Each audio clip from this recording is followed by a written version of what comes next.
Hello, everyone, and welcome to Pro Wrestling Inside Out. I almost wasn't here. Computer problems almost kept me from being here.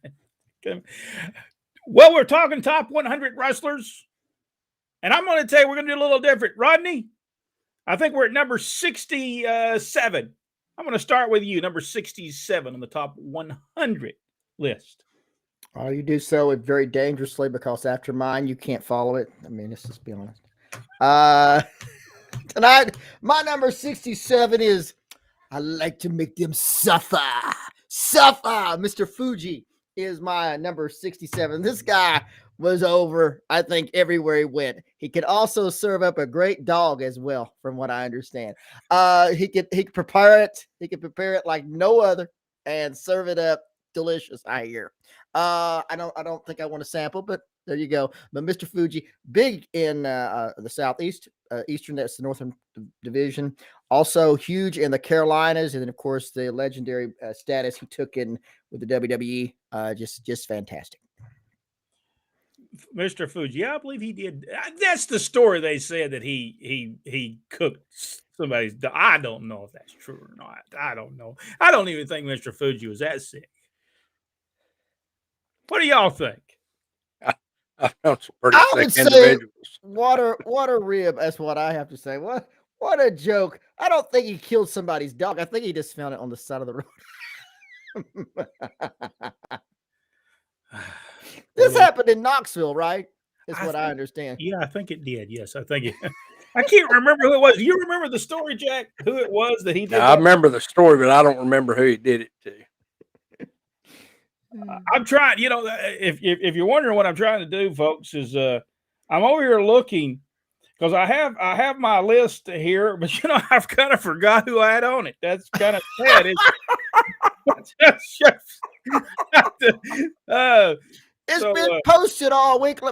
Shall I help you out? Yeah, could you help me out? Because I can't even find it on here. I can't even find where I posted it. That's what's so bad about it. Did I not post that? You did. You did post it. Oh, well, I don't see it anywhere on here. I even posted it on there. Jack, number 67 on your list. That's the reason you didn't want to go first. My number 67 is Dick Bayer, also known as the Destroyer and Dr. X. He was big time in Japan. He was the guy that supposedly he started the big money making in Japan with him, and I can't remember that guy's name that he wrestled against, but just a tremendous wrestler. Rodney, what about? Wait a second. We're coming up with yours. Your number 67. Brent Weston's number 67 tonight. Captain Redneck. Dick Murdoch. Dick Murdoch, yes. I have slept since I made that list, and since I actually made the little thing, I've slept. I have a lot of things going on, folks. Just a lot of things happening, a lot of things working on. So, Captain Redneck Dick Murdoch. I truly believe he would have been world heavyweight champion. But he had to do the Three Stooges. He had to do at least one or two of those during the whole deal. The old where he'd hit, and the referee would block, and he'd done that almost every. When people say Ric Flair did a lot of moves over and over again, Dick Murdoch did the same thing. But I've seen some great matches with Dick Murdoch. He knew what he was doing. He knew the psychology of wrestling. So I give Dick Murdoch, Rodney Dick Murdoch, the Captain Redneck, or Dirty Dick Murdoch. And he was one that knew he knew what he was doing. He knew the audience he was trying to reach as well, and was able to do it no matter where he went if they would only listen to him, and he did. And I think some of the great stuff in Mid-South. Tremendously over in Mid-Atlantic. That was where he did that legendary thing where he had him a big chew, had some tobacco, put it in his mouth, went up to the camera and told Ric Flair he's going to take that chew it up real good and spit in his eye. He spit in that camera lens and it ran down the camera lens. So I forget what town it was. he goes to the town and he said he's he's beating Flair down. There was then tobacco packs come from all over the all over the arena. Comes and he gets in the ring. He finally picks one up, gets him a big toe, and spits it right in Ric Flair's eye. He said it got over like a son of a gun. He's just very creative, Dick Murdoch. One of the best matches I saw Dick Murdoch, Ric Flair really was Dick Murdoch and Ric Flair, Baton Rouge, Louisiana, Centralplex. Killshaw. I can't remember his first name now. Jimmy Killshaw did the announcing. If you never was in Baton Rouge, Louisiana, it took him 20 minutes to do the announcing. You know, I'm not exaggerating that Jimmy Killshaw would go, ladies and gentlemen, your match scheduled for one fall in the red corner, wearing the red boots with the white laces, with the red knee pads, and the red trunks with trim. That look also their name. His name is described on those. I mean, Dick Murdoch, great match. Ric Flair did not do any of the stuff that Ric Flair does or did. He actually went out there and had a Dick Murdoch match, and the place was standing at the end of that match. Dick Murdoch. Jack, what do you think about Dick Murdoch? I thought he was great. I think we talked about him. I think he was one of my picks last week, if I remember correctly. But yeah, just fantastic. I always loved Dick Murdoch. I never saw a bad Dick Murdoch match. No, he was always the guy that could. He had a good match with Nikita Koloff's beginning, and and that time it was very hard to have one with Nikita Koloff. But years later. He was very good. Nikita was. All right, now I'm going to tell you. I actually did find my. I'll just throw this up. Michael Hayes. Michael Hayes, number 66. Now there's people who say that Michael Hayes should not be on a top 100 list. There are people that say he was not a great wrestler, but this is the thing that made Michael Hayes. No matter where he went, people hated his guts the majority of the time. He got the heat where it deserved. Always made Buddy Roberts, Terry Gordy, always made them look great. And that was his steal. Michael Hayes was always supposed to be the less of the wrestlers when it came to them. And everywhere he went, Michael Hayes, no matter what you want to say about it, everywhere he went, he drew money. Everywhere. It didn't matter where he went, he drew money. And so I'll give Michael Hayes all the credit in the world for the Freebirds, and also when he was by himself, I thought Michael Hayes was really good. I can remember about 2 years ago, I thought the Facebook page was going to explode when I put Michael Hayes on there as one of the top wrestlers. Jack, what do you think? Michael Hayes, does he belong there? No? Yes? Yeah, he certainly belongs there. Michael made an impact, and that's what you have to look at about not only the list we make, but just in the history of our industry, who sold tickets. It wasn't always the greatest wrestlers. A lot of times, even back in the kayfabe era, it was the greatest entertainers that sold the tickets. And Michael Hayes sold some tickets. Yeah. Rodney, Michael Hayes. All you have to do is watch Michael Hayes.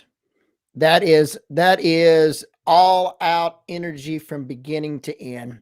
He put 100% in everything he did. And you just check out any match he's ever had. You watch him from the time he leaves, opens the dressing room door and heads to the ring. He is totally on from the time he gets out there till the time he leaves. He worked extremely hard. There's nobody better on the mic than Michael Hayes. Just a tremendously gifted wrestler and a personality. And it didn't matter if we were Nick Goulas or if they were the Von Erichs. Michael Hayes, he stole the show. Make no mistake about it. Yeah, Michael Hayes also one of the biggest houses at the Superdome with Junkyard Dog. And so you have to give Michael Hayes credit because Junkyard Dog was on matches with other people, and it did not draw the crowds that Michael Hayes did. So it just tells you that one thing, people wanted to see Michael Hayes get beat up. Not only did they want to see him get beat up, probably in the dressing room as well. Michael. And the thing about it is that was his job. Yeah. And he did it well. Make no mistake about it. Yes, that was his job, and he did it well. All right, Rodney, your next one, number 66. Number 66, Adrian Adonis. Adrian Adonis. He was again one of those tremendously gifted wrestlers. As he got up in years, though, he put on that weight, but still was able to move. Still had that psychology. If you remember, he was the first unified world heavyweight champion in San Antonio. You remember, he was Luthez. He brought his belt and the whole thing. And Adonis, tremendous wrestler. AWA, just awesome. It's funny. We had Dick Murdoch. Now we have Adrian Adonis. I thought it was a great tag team in WWE or WWF at the time. I think they were actually the WWF tag team champions. Mm-hmm. This is what I always thought they were entertaining. We talk about comedy and wrestling. They did do this thing where Adrian Adonis was from up north or something, or he could have been from California, and he was from West Texas, Dick Murdoch, and he went to go find him one time. Adrian Adonis did on Tuesday Night Titans, and that was the most entertaining thing of the whole thing. But Dick Murdoch, Adrian Adonis, great tag team. I think Adrian Adonis deserves to be in that spot. Jack? Adrian Adonis was great. I preferred really his work during the WWF days and AWA. I wasn't as big of a fan during the latter part of his career, but at the end of the day, the guy could work. No matter what kind of shape he'd let himself get into, he could still outwork anybody that stepped in the ring with him. Still could take some great bumps and stuff. But he was, he had to be 300 and something pounds, and he was still out there just working and working hard. All right, Jack, number 66 on your list. My number 66 is the living legend, Larry Zbyszko. Oh man, tremendous! You talk about somebody that gets some heat. Larry Zbyszko could do it, and such a great guy. He was such a great guy in the dressing room. Larry Zbyszko, he could get in there, he could talk, he could make you buy a ticket to get in that ring. And when you got there, you were going to see a great wrestling match from Larry Zbyszko. Rodney, Larry Zbyszko. Larry Zbyszko, again, just a tremendous personality right off the bat. Tremendous wrestler as well.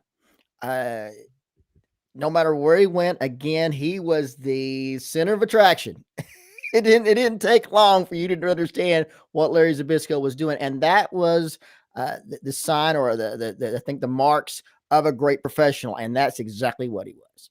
A lot of people ask, why is he not in the WWE Hall of Fame? I believe it's because I think he held them up during the Bruno Sammartino days. And I think Vince McMahon still remembers that. If he still remembers today, he might not even remember who Larry Zbyszko is at this point. But, but Larry Zbyszko, tremendous wrestler. All right, number 65 on my list, Pat Patterson. If you've not seen Pat Patterson wrestle, if you're out there and you say, I don't know if Pat Patterson, just go to YouTube. Put Pat Patterson on there. Pat Patterson, Ray Stevens. Pat Patterson was so smooth in the ring. Everything he did was smooth. Everything he did was great. Plus, he had a great mind for professional wrestling. Pat Patterson definitely deserves to be in that top 100 list. Rodney? Oh, absolutely. Who are we talking about? Pat Patterson. Pat Patterson, yes.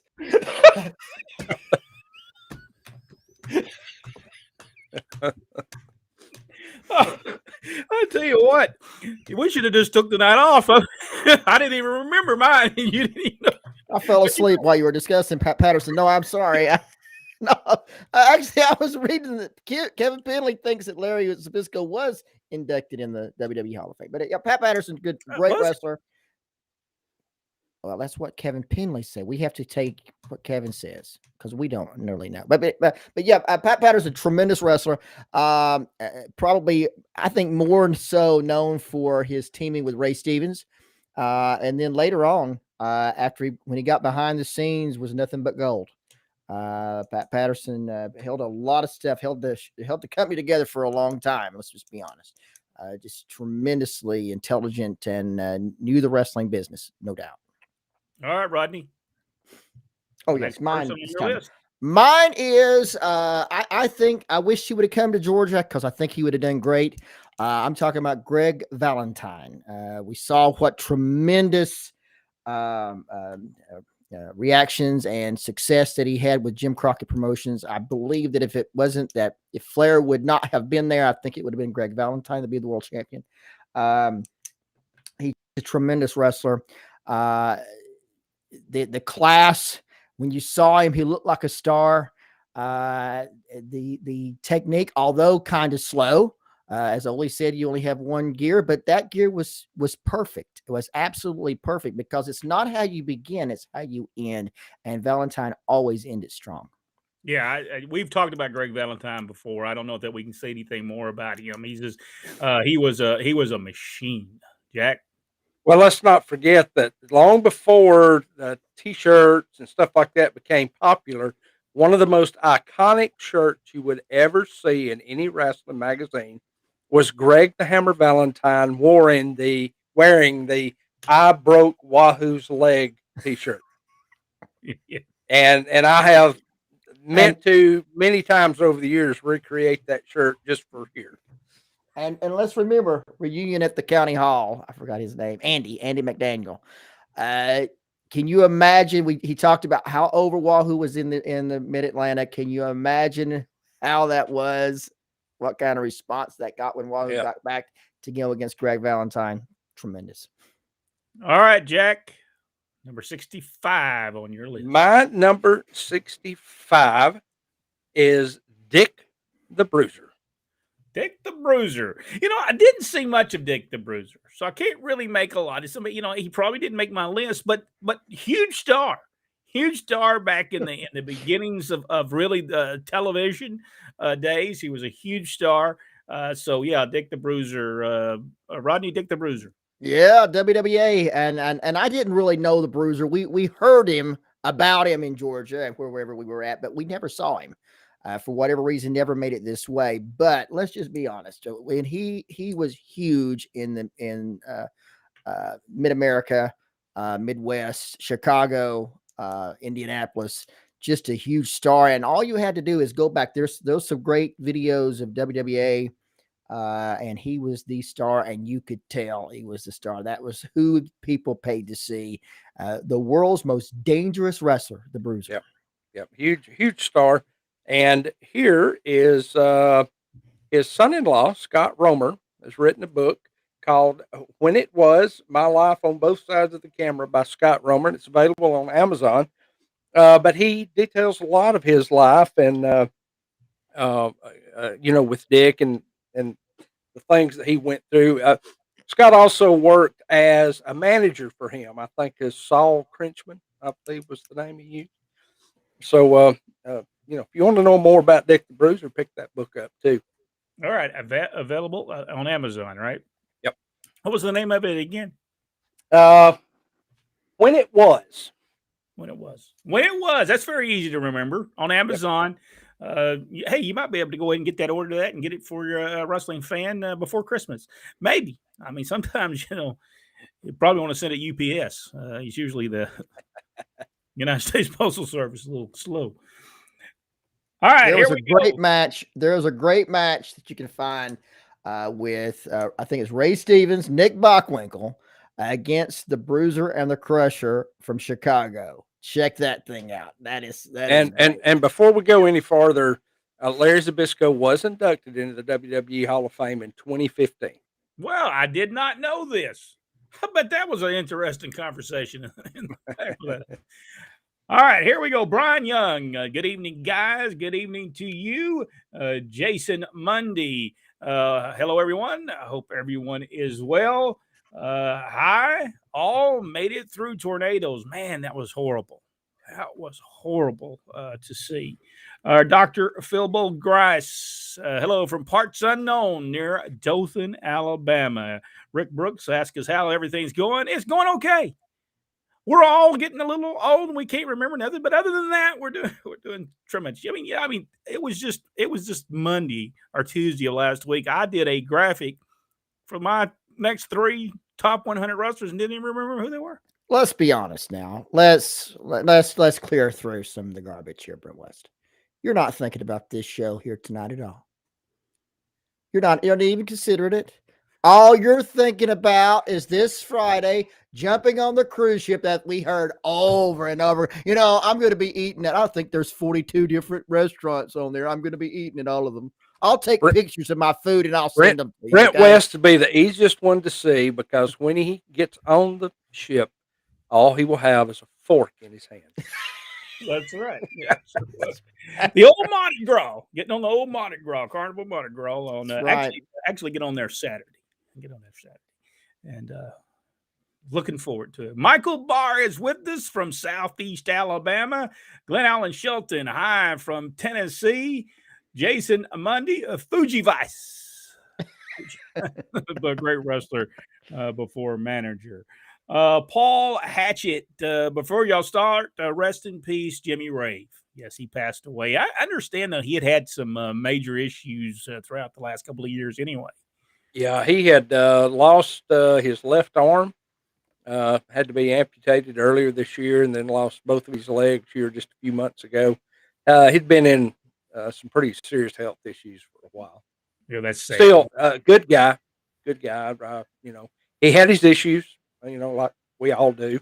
But, at the end of the day, he was a good guy. Glenn Allen Shelton, also rest in peace to Jimmy Rave as well. Kevin Penley said, it's my number 67, Baron Von Raschke. Mad Dog Vachon is 65.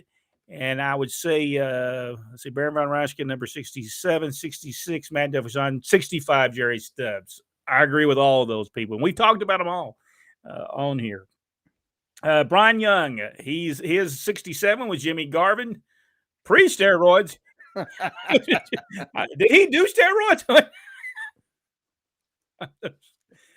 66, Bob Orton Sr. and 65, Pedro Morales. Pedro was a true professional in the ring. If you've not seen him, look him up on YouTube. If you've not seen him wrestle, just a tremendous wrestler. Eric Urban. Anyone know if Frankie Williams delivers that pizza? Hello, everyone. My number 67, Victor Nash, is Cowboy Scott Casey. That's a good one. He didn't go many places, did he? I think Texas was probably it. He did come for a very brief moment to a Continental Wrestling. Very brief moment. He was there maybe a month, but he didn't stay long. There's Rico Dossi. Is that how you say that? Rico Dossi. Yeah, was Dick Byers. But yeah, and that was what changed the scope of wrestling in Japan, was the match that he had with him. Kevin Penley, Jack, what did you think of the Blood Hunter and the referee? Have you guys heard of this? Yes, I heard about it the other night. Just going to go out here on a plank. I have never liked that guy. I think he does the absolute worst interviews on his podcast that he does. And I have long heard of issues that he has. And let me tell you something. It is 2021. The days of blood and guts wrestling for a mainstream audience is long gone. And if that's your entire gimmick, Blood Hunter, and people actually have to bleed in every match, then you don't belong in this industry. And after what he did to that guy, he belongs in jail. Yeah. So there you go. Yeah, we'll talk more about that on our news and rumors that will come up, and you'll be able to see that probably Wednesday, tomorrow afternoon. Very, very sick stuff from this guy. Let's see. Jack, Buffalo's Own. The reason I wrote the book, Dick Byer, that's the reason he wrote the book, he says. Yep. By the way, that is The Wrestler's Wrestler, available on Amazon as well. A good book for a wrestling fan as well. Natalie is with us. Natalie Royley. Worley.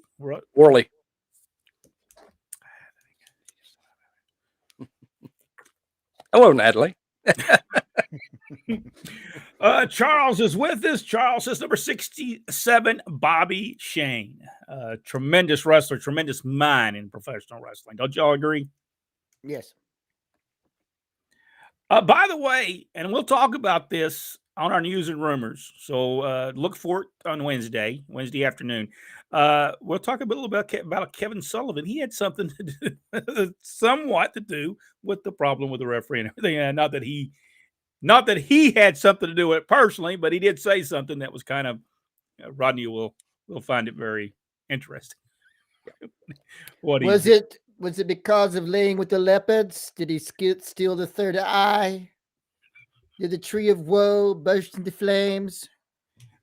Kevin was screaming, "No, not the tree of woe, not the tree of woe. It's the referee. He burned it down."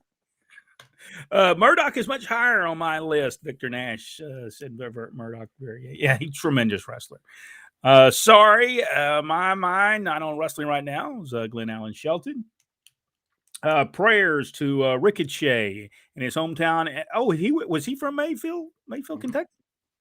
Yeah, that place got destroyed. I mean, that's just horrible. Just horrible. Number 66, Stan Stasiak. Charles Bellflower. Yes.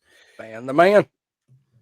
Kevin Penley. And yes, I hate to hear about Jimmy Ray. That was sad. Rick Brooks. Fuji was like Valentine. Both seemed to enjoy sick and evil, cruel ribs at times. Valentine once put lighter fluid in a fellow wrestlers in hell. Yes, he did. Oh man, that's not really funny, folks.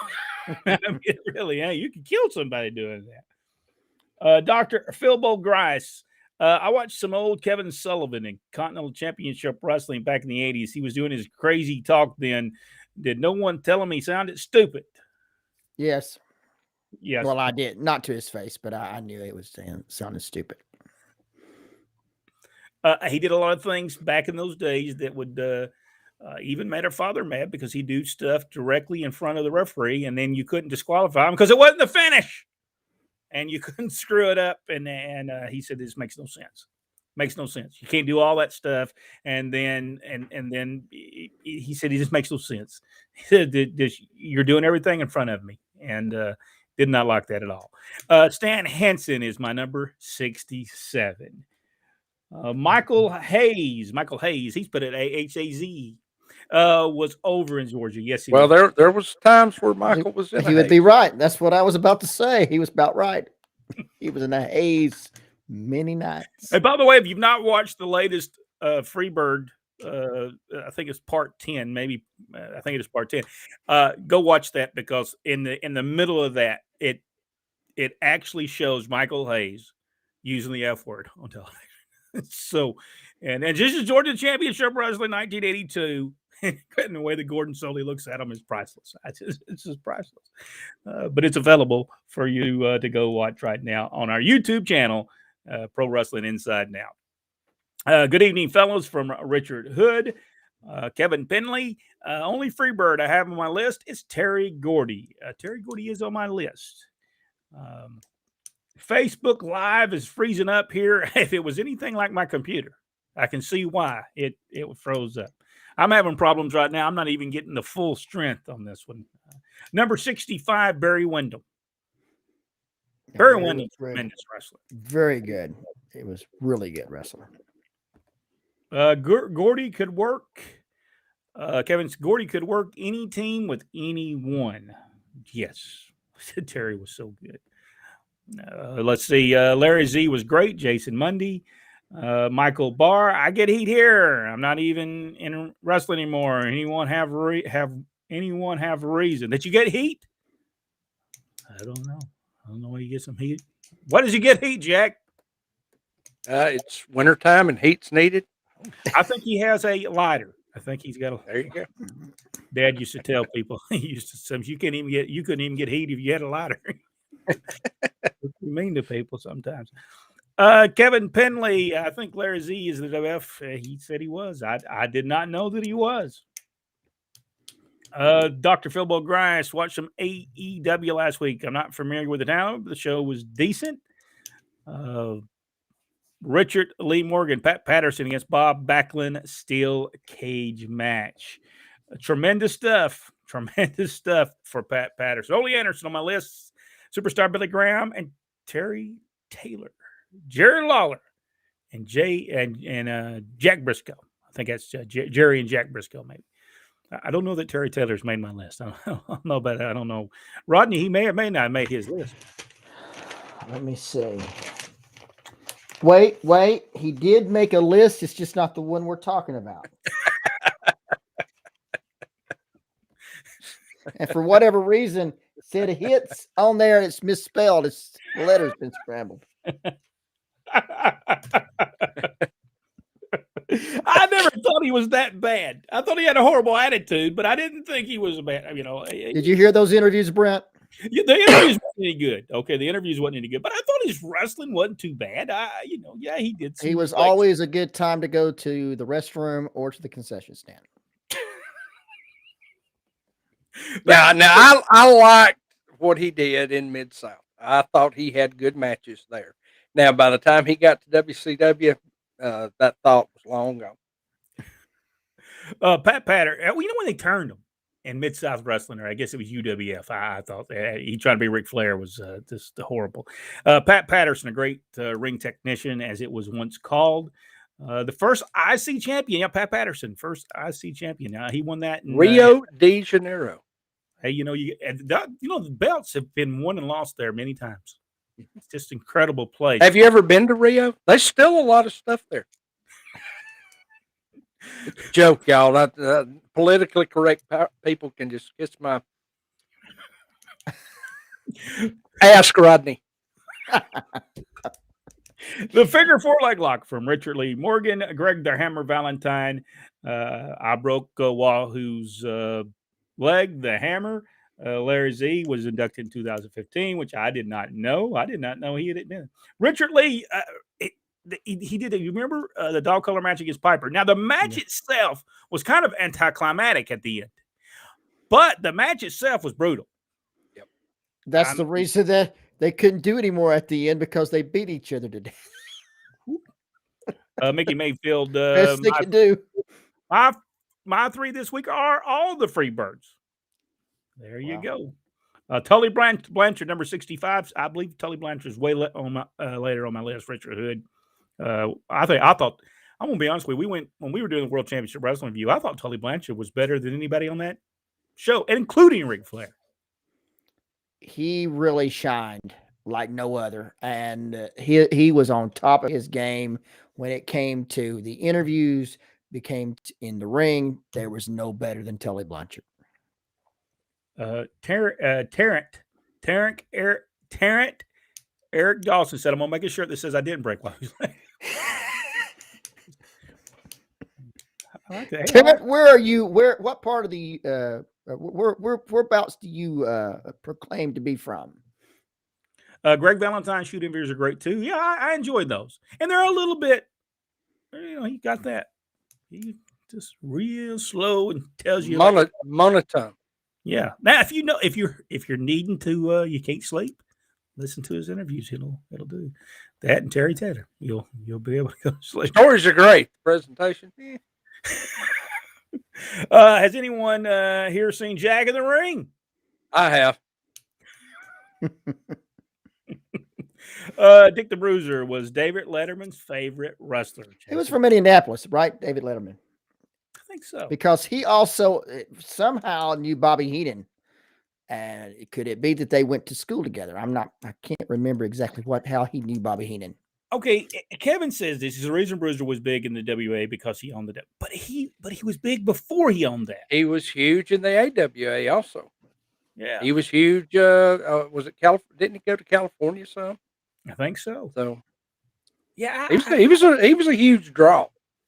Yeah, and that's one reason you become an owner in territory, because you can sustain it, and you can draw it. So you would buy in the territory, or at least run against them. One of the two things you would do. Rick Brooks, the two the two biggest wrestling stars of my childhood were the Sheik and Dick the Bruiser.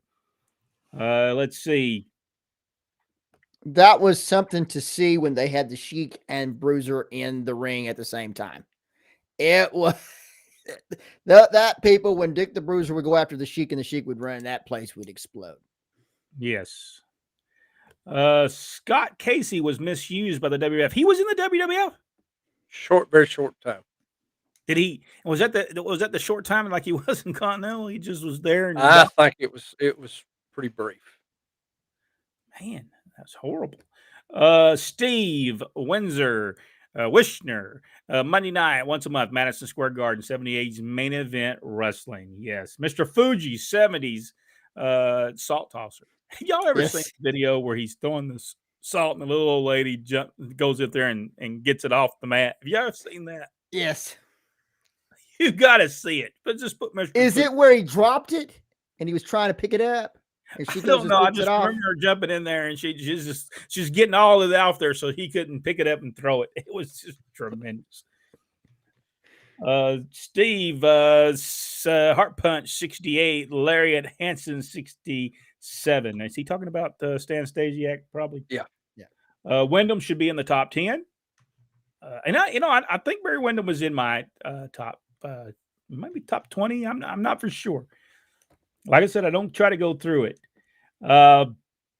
Michael is with us. Good evening, everyone. Good evening to you, Glenn Allen Sheldon. Did Jeff get fed up at WWE? Is he gone from there? He's gone. He got fired. He got fired. You think supposedly fired? Well, supposedly there was an incident in Texas. I think it was Saturday night, and they said everybody says he was fine beforehand, but during the match he acted kind of sluggish. Then he walked out during the match. It was a 6-man tag, and he walked out, got in the crowd, was taking pictures, asked security to take him to the back. And then they flew him home the next day and then released him. That's sad, though. That really is sad. I hope he's not. Now, he has issued a statement that he's fine. He said the reason that he did not, because what they did was they gave him the option of going to rehab on their dime, or they were going to terminate him. And he told them that there was nothing wrong with him. So he didn't have to go. Well, we hope there's nothing wrong with him. Yeah. Brent, if you keep missing my comments, I'm going to tie your cruise liner to the largest oak tree where you live. I don't know if I've been missing his stuff. Now, I do miss him if you're replying to someone. Now, I do. I just go on with that because let's see. Tarrant, you asked where he was from. He said, I live in Ontario, Canada, but announced from Fort Worth, Texas. Kevin Penley, didn't Bruiser have points in the AWA too? I don't think he did he? Maybe some towns, maybe some of the towns, because back then they had local promoters that was, not everybody had to put, one person had to put all the money into it. Let's see, S. Earl Strong, Bruiser was a huge star in Indianapolis, AWA, and Jules Strongbow's World Wrestling Association in Los Angeles. Yes. Yeah, he was a big star. Glenn Allen Shelton, yes, him and Crusher, tag team. Bruiser named his WWA Indianapolis as a nod to the LA promoter he worked for back then. Tarrant also said Scott Casey was in WF in 87, 88. Should have turned to him. Hill tagged him with Ron Bass. And Don Wiggins is with us. How you doing, Don? Thank you so much for being a part of Pro Wrestling Inside and Out. We will be taking off for Christmas, New Year's, and return on January the 11th. We hope everybody has a great Christmas. Merry Christmas. We hope you have a great and we go somewhere on the 27th of December. And if it works out, we may come on a little earlier and we may tell you something that's going to happen in March. But we have a meeting on December 27th, and we'll let everyone know about that as it gets closer and something goes on. Rodney, anything you like to talk to the people about as we take a couple of weeks off and then return on the 11th? Well, yes.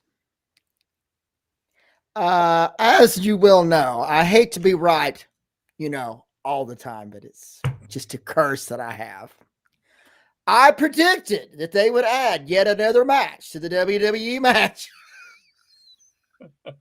I said that in the end, it could very well be a battle royal. So right now, Bobby Lashley has been added to the WWE Championship match, along with Seth Rollins, the other generic bum, and then the champion Big E. But yes, I predicted that, and there we go. I'm sitting there, I'm watching them. They're going to add another one to it, and lo and behold, there we go. Another one was added. Well, now they have enough time to add 2 or 3 more people, don't they? They do have 2 more weeks, so we could add a few more. Hey, what's that match they have sometimes? They put them all in the cage. Is it like the chamber, some kind of chamber? Yeah, I forgot what they call Elimination that chamber. Elimination chamber. Maybe that's what they're going to end up with by the time they're through in Atlanta on January 1st, which is not a real good time to be running anyway. Ain't there a bunch of football games going on that day? A lot of football games. Yeah, I mean, we're going to talk a little bit about that too on our news and rumors. So check it out Wednesday. News and rumors. All right, Jack. I'm sitting there watching that, and I'm thinking, no, they're not going to. And lo and behold, they did. It was amazing. Go ahead, Jack. I got to say this real quick. He says, I remember Jake the Snake in Orlando walked out there in the middle of the match with Charlie Cook. He was messed up, staggering around. The next time I saw him, he was part of the Legion of Newman, Georgia. All right, Jack, anything you want to tell everyone as we take a little time off for our Christmas time and New Year's? Merry Christmas, Happy New Year's, be safe, don't drink and drive, or just be like me and drink up and have a cigar. A little bit of water. Thank y'all so much for this year. We certainly do appreciate it. And there's a possibility we'll see you before the end as a pop up and let you know what's going on before January 11th. But have a good Christmas and Happy New Year to everyone. And we'll see everybody possibly on the 27th, 28th. We might just come in and say something to people as well. But thank y'all so much. We certainly do appreciate everyone who turns on our videos, watches our videos, that goes to our Facebook page. Just recently, we had like 360,000 people look at one of our posts, and that was tremendous. And it's because you share our post, and we certainly do appreciate it. Jack. Yeah, I know what the secret is, and I can be bought from cigars. I'm just putting it out there. Thank y'all so much. We'll see everybody on January the 11th, and Merry Christmas and Happy New Year. Christmas.